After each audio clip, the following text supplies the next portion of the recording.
नमस्कार मंडळी. आपण आज अशा ठिकाणी जाणार आहे जिथं की एक 3.5 पीठामधलं एक शक्तिपीठसुद्धा आहे आणि एक सुंदर लेणीसुद्धा आहे. तर बऱ्याच जणांना आता समजलं पण असेल की आपण कुठं जातो आहे. तर हो, आपण आज आई एकविरा देवीला जाणार आहोत. तर जाताना खूप सुंदर सुंदर नजारे आपल्याला पाहायला मिळतात. तुम्ही फक्त जून जुलैमध्ये म्हणजे जेव्हा पावसाळ्याचा दिवस असतात तेव्हा जा. खूप सुंदर तुमचं म्हणजे अगदी तुम्ही गाडीवरती पण गेला तर खूप छान छान नजारे तुम्हाला बघायला भेटते आणि एवढं सुंदर आहे. आणि हे लोणावळ्यामध्ये आहे, त्यामुळे लोणावळा सगळ्यांनाच माहिती आहे किती छान आणि फिरण्यासारखं आहे. तर आपल्या महाराष्ट्रात देवीची 3.5 शक्तिपीठं मानले जातात आणि त्यापैकी रेणुका मातेचा अवतार म्हणजेच एकविरा देवी आहे. तर लोणावळ्यात कार्ला गडावरील येथील ही एकविरा देवी ही आदिशक्ती असून जागृत देवस्थान मानले जाते.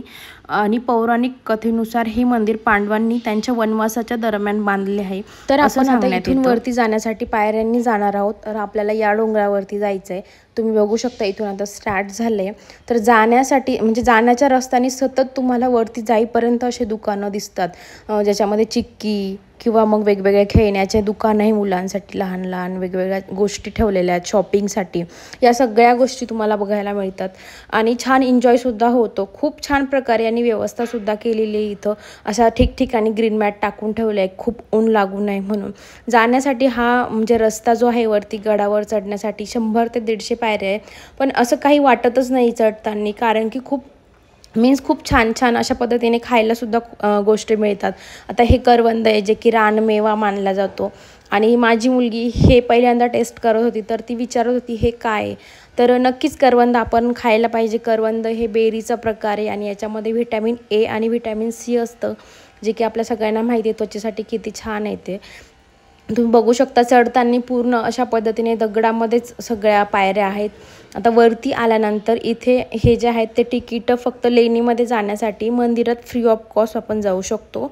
तर हे रांगेची लाईन होती आणि इथं तुम्ही बघू शकता की आज जसे की पौर्णिमा होती, बुद्ध पौर्णिमा. तर त्यासाठी बरेच लोक इथं आलेले होते ते, आणि त्यांनी छान खायला पण आणलेलं, आम्हालासुद्धा ऑफर केलेलं. म्हणजे किती काइंड नेचरचे लोक आहेत सगळे. म्हणजे मला हे त्या दिवशी कळालं की सगळे म्हणजे समाज जाती धर्म काही न मानता त्यांनी आम्हाला ऑफर केलं आणि मला खूप छान वाटलं ही गोष्ट. तर अशा पद्धतीने तुम्ही बघू शकता की डोंगर वगैरे किती छान दिसतोय वरून नजारा. तुम्ही पावसाळ्यात गेलं की खूप सुंदर वाटेल आणि मी पण एकदा नक्की परत व्हिजिट करणार आहे इथं पावसाळ्यामध्ये. माझ्या मुलीने सुद्धा खूप एन्जॉय केलं. 3च वर्षाची आहे तरी पण तिने पूर्ण गड असा चढला.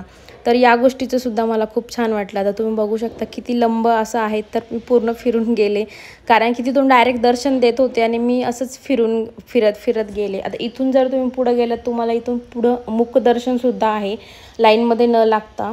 तर आणि इथं चप्पलचं स्टँड आहे छान, आणि इथून पुढं आता अशा लाईनमध्ये आपण लागायचं. तर तुम्ही बघू शकता माझी मुलगी 3 वर्षाची आहे, किती एन्जॉय करते आहे. तर या लाईनने थोडंसं पुढं गेले की छान बसायलासुद्धा ठेवले, थकले की बसू शकतात अशा पद्धतीने व्यवस्था केलेली आहे. आता तुम्ही बघू शकता पुढं की हे मंदिर आहे. या मंदिरात आपल्याला जायचं आहे. समोरच्या साईडला आपल्याला एंट्री आहे. आणि आता इथं मला असं वाटलेलं आहे की प्रमोद माझा फोटो काढताय, म्हणून मी छान पोज देत होती वेगवेगळे आणि ते व्हिडिओ शूट करत होते. तर आता मी दर्शन करून आली मंदिरात. म्हणजे चालत नव्हतं शूटिंग करायला, म्हणून मग मी नाही केलं. बाहेर आल्यानंतर थोडंसं बसायलासुद्धा इथं छान आहे, बसून छान फोटोसुद्धा काढू शकतात. आणि या झाडाचं सुद्धा काहीतरी शमीचं झाड आहे असं म्हणजे सांगतात. मला एवढं त्याच्याबद्दल नाही माहिती आहे. तर आता इथून पुढं आपण एक्झिट करणार आहे.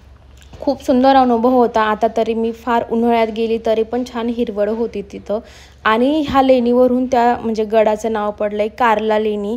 खूप सुंदर होती, पण अनफॉर्च्युनेटली माझा मोबाईल स्विच ऑफ झाला, त्यामुळे मी काही शूटिंग नाही करू शकली. पण खूप सुंदर ही लेणी आहे. एकदा नक्की तुम्ही जा, व्हिजिट करा इथं. आणि त्या काळामध्ये कोणत्याही प्रकारच्या सुखसुविधा नसताना सुद्धा एवढं बारीक आणि कोरीव काम असं केलेलं आहे ना, तर डोळ्यांना बघून खूप छान आणि सॅटिस्फॅक्शन वाटतं. नक्की एकदा मस्ट व्हिजिट करा ही लेणी बघायला तरी, आणि लहान मुलांना तर नक्की आवर्जून दाखवा ही लेणी. खूप सुंदर आहे, मला तरी खूप आवडली. यानंतर परत मी इथे जाणार आहे आणि पूर्ण व्हिडिओ नक्कीच घेऊन येणार आहे. तर हा व्हिडिओ तुम्हाला कसा वाटला ते मला कमेंट करून सांगा. थँक्यू.